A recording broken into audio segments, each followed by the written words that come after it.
Hey everybody, what's going on? It's Andy Brew coming at you, and yes, it is that time of the year again. I will be counting down my top 5 favorite games that I played this year that came out this year. And I'm going to try to keep these videos as short as I can, even though they're probably not going to be, because y'all know I like to talk.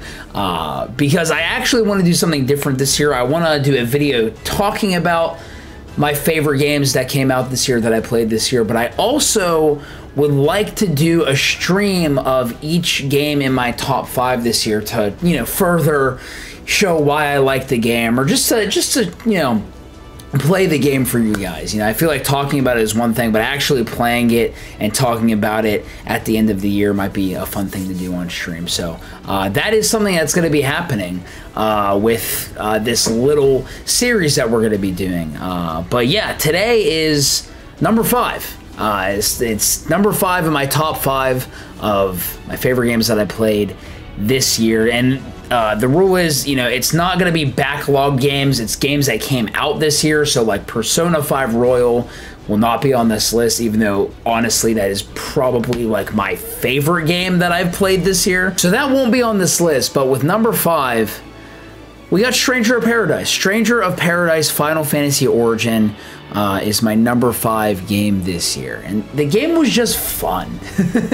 You know, it was just a good time. The combat is fluid. The game has a lot of mechanics. It's really satisfying to fight and kill enemies, especially when you land finishers on enemies. And the boss fights are a lot of fun as well. I don't want to say it's like a Souls-like. I mean, it kind of is, but it's more like Neo. Like if you've ever played the Neo games. I've actually not personally played the Neo games. I've only watched people play them here and there. I have the first one actually on my desk just sitting here that I'll probably get to in like 2026 or something. But yeah, it plays a lot like Neo, where, you know, it's kind of like, you know, you kill enemies and you loot armor and weapons, and then you move on. I really enjoyed this game. You know, I really liked the soul shield mechanic. I think I actually used that more than actually shielding or dodging, because it rewards you very heavily with MP, and you can use MP to use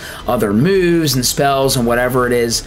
I really liked that there was such a wide variety of jobs as well that you can use depending on your play style, and along with those jobs comes a wide variety of moves. There's just so many abilities, so many jobs, and so many different play styles, and so many different ways that you can approach this game and approach enemies and boss fights in this game, that when you're playing through the game, it really doesn't get boring, because you're always finding some kind of new thing that it's like, oh wait, I can do this. This is really heckin' fun. It's one of those games where it's like, it shouldn't be a game that helps relieve your stress, because, you know, with being like kind of like a Souls-like, you know, those games were very stressful. But honestly, playing this game is very, I don't want to say relaxing, because you're just killing things and you're trying to kill chaos and all this stuff,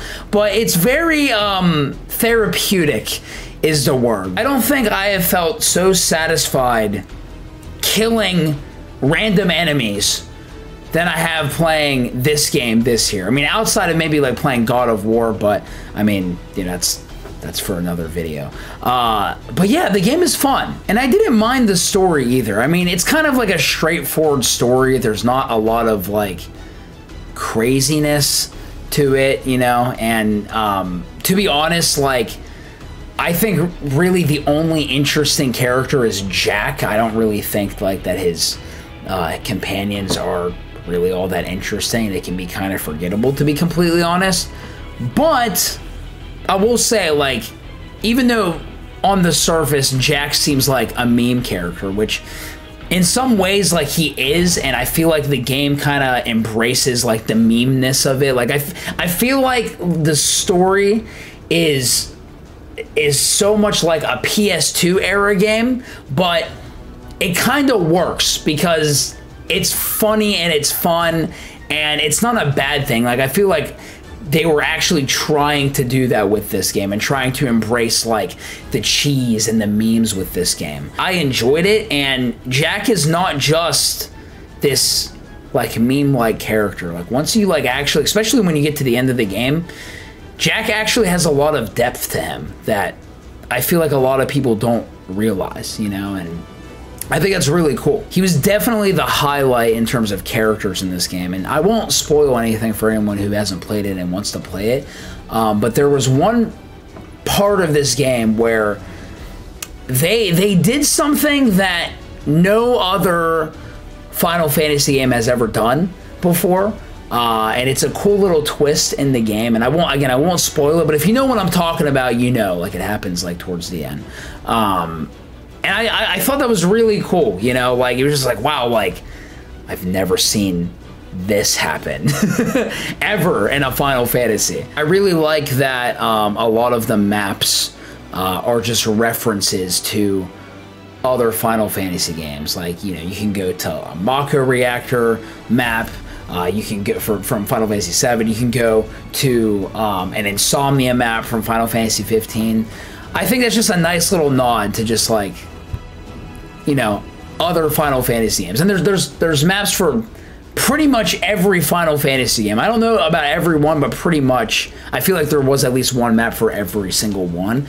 And that's, you know, that's a cool like fan servicey thing. Like I really enjoyed that. Now I didn't love everything about this game. I wasn't super crazy about the looting system. I mean, there was a lot of times where I would just pick up, you know, a bunch of armor and weapons, and then after the mission, usually what I would do is I would just hit optimize so that it puts the best weapons and armor on Jack and be on my way, which is a great feature for, you know, casual players like me, because if you're casually playing the game, you're probably just gonna optimize, just hit the optimize button and then just put all the best equipment and armor on Jack. But honestly, like there's a lot of like really in-depth mechanics with like some of the armor, with like affinities and abilities and stuff like that, and you can make your own builds with armor and weapons.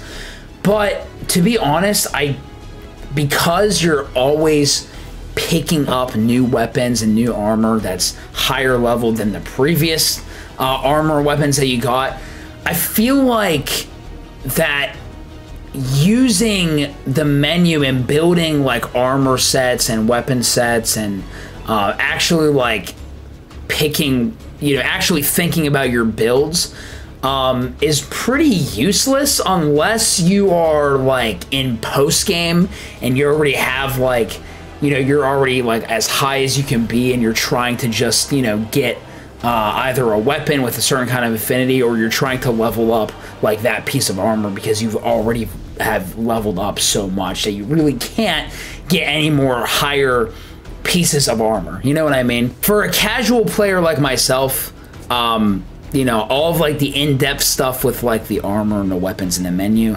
didn't really have a use for it, you know? I felt like it was kind of pointless. But again, I feel like if you're more of like a hardcore player of this game, then that would be something that would definitely appeal to you. Other than that, I mean, geez, I really liked the game. I wasn't a huge fan of the DLCs. I really enjoyed the Bahamut fight. I really enjoyed the Warrior of Light fight. I haven't really progressed much in the Gilgamesh DLC because I kind of lost interest because I just wasn't a fan of, you know, how the progression worked in these DLCs, and it kind of just, you know, didn't really retain me. And I think that is kind of the reason why I, you know, after I stopped playing the base game outside of the DLCs, I didn't really pick the game back up again. You know, I didn't really have a reason to want to go back to it. You know, I played through the game, I really enjoyed it, and then I was done. With some people that might be different, but for me, it just didn't really retain my interest enough to want to platinum the game or to want to unlock the level cap for my jobs and really push through these DLCs. But I mean, hey, like I said, I enjoyed it, and the DLCs are just extra, you know? Like, in terms of the base game, it was a good time. I think overall I'd give it like a 7 out of 10. It was fun, especially if you do choose to do co-op, because you actually can do co-op in this game, and the co-op is a lot of fun because the party members are great, but they're not really that useful unless you are commanding them to use their abilities and go all out. And then they're very, very useful. But if they're just kind of idling around, they don't really do much. But the co-op is fun. I've done co-op a couple of times. I think if you ask me, that is the more ideal way to play the game, because you are playing with friends, and you know, any game you play with friends, automatically a much better experience. Well, maybe not always, but a lot of the times I would say so. But anyway, that is Stranger of Paradise. Really enjoyed the game. It is definitely my number 5 game this year, and I don't regret playing it. I had a really good time with it. I don't know if I will go back to it again, but the experience for me was very satisfying, and I'm not disappointed.